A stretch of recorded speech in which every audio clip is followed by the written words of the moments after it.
محترم سامعین کرام، خطبے کے بعد میں نے قرآن مقدس کی آیت کریمہ کا جو ٹکڑا پڑھا ہے، آنے والا نقیب ممبر نور پہ آیا تو کچھ کہنے سے پہلے کہا آئیے پہلے درود پڑھ لیا جائے۔ آنے والا شاعر ممبر نور پہ آیا تو سنانے سے پہلے کہا کہ آئیے درود پڑھ لیا جائے۔ خطیب نے خطابت سے پہلے کہا آئیے مصطفیٰ پہ درود پڑھ لیا جائے۔ بات سمجھ میں نہیں آ رہی ہے، شاعر نے سنت نے شاعری سے پہلے درود پڑھنے کے لیے آخر کہا تو اس لیے کہ اسی نبی کی بات کرنے کے لیے وہ حاضر ہے، اسی نبی کی یاد کرنے کے لیے وہ حاضر ہے، لیکن اس نبی کی نعت خوانی سے پہلے الحمدللہ اسی پیغمبر پر وہ درود پڑھنے کے لیے کہہ رہا ہے۔ خطیب اسی رسول کے بارے میں بیان کرے گا، مگر خطابت سے پہلے وہ کہہ رہا ہے آئیے پہلے درود پاک پڑھ لیا جائے۔ آخر درود پاک پڑھنے کے فوائد کتنے ہیں؟ درود پاک پڑھنے سے انسان کی قسمت کہاں تک جائے گی؟ درود پاک پڑھنے سے اس کے قسمت کا ستارہ کہاں تک بلند ہوگا؟ کہیں اور جانے کی ضرورت نہیں ہے۔ عاشق سے پوچھو کہ درود کے لیے وقت کتنا نکالا جائے تو میں تو کہتا ہوں نماز پنجگانہ کے بعد کتنا ٹائم مل جائے مصطفیٰ پہ درود پڑھنے میں لگا دو۔ نماز کے بعد جو ٹائم ہو آقا پہ درود پڑھنے میں لگا دو۔ فجر پڑھ کے نکلو اتنا ٹائم بچے، جب جب دل کرے مصطفیٰ پہ درود پڑھتے رہو۔ صبح پڑھ کے نکلو اتنا وقت ملے مصطفیٰ پہ درود پڑھتے رہو۔ عصر پڑھ کے نکلو اتنا ٹائم ملے مصطفیٰ پہ درود پڑھتے رہو۔ مغرب کے بعد جتنا وقت مل جائے ٹائم تجھے ہو نبی پہ درود پڑھتے رہو۔ عشاء کے بعد بستر پہ جاؤ تو مصطفیٰ پہ درود پڑھتے رہو۔ تینوں رات مصطفیٰ پر جب جب ٹائم ملے نبی پہ درود پڑھتے رہو، تاکہ عاشق رسول نے جو جملہ کہا کہ میں وہ سنی ہوں جمیل قادری مرنے کے بعد میرا لاشا بھی پڑھے گا الصلاۃ والسلام۔ آپ ہی درود پڑھیے کہ آپ کی دل کی ڈائری سے ہی آواز آئے میں وہ سنی ہوں جمیل قادری مرنے کے بعد میرا لاشا بھی پڑھے گا الصلاۃ۔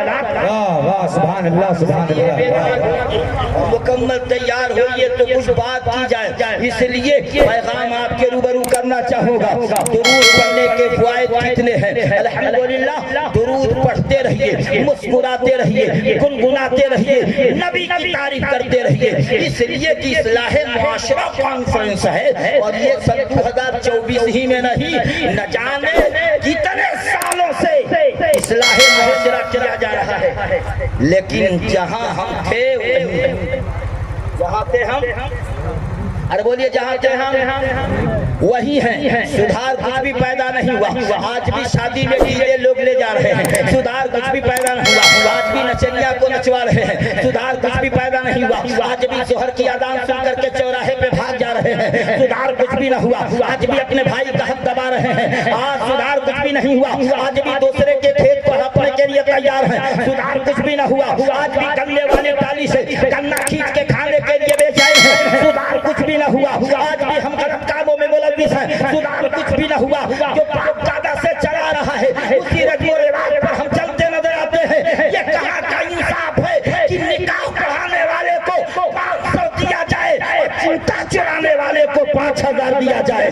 چوری کرنے والی عورت کو تو حکم ہے السارق والسارقہ، یعنی جو مرد ہو اس کا بھی ہاتھ کاٹا جائے، چرانے والی عورت ہو۔ واہ بہت اچھا پیغام برکات صاحب۔ نعرہ تکبیر، نعرہ رسالت، مسلک اعلی حضرت، نعرہ رسالت۔ علماء تشریف رکھتے ہیں، آج جاؤ دیکھو شادیوں میں حال کیا ہے، مولوی صاحب نے کہہ دیا تو صدر سیکریٹری سب آگے بڑھے، ارے رکھ لیجئے 1500 کم تھوڑی ہے، رکھ لیجئے 1000 روپیہ کم تھوڑی ہے، رکھ لیجئے کیا کیا ہے آپ نے، تھوڑا سا خطبہ پڑھ دیا اور قبول کرا دیا، اتنے کہ آپ 2000 کہہ رہے ہیں۔ ارے نادان انسانوں سنو، ابھی مولویوں کا انصاف تم نے دیکھا نہیں ہے، یہ انصاف کیا بتاتے ہیں جب قریب سے آؤ اور ان کا صبر ابھی دیکھ رہے ہو، صبر کا پیمانہ کہیں چھلک نہ جائے۔ الحمدللہ یہ بھی صبر اپنے سینے میں رکھ رہے ہیں، ورنہ یہ صبر اگر باہر اڈیل دیں گے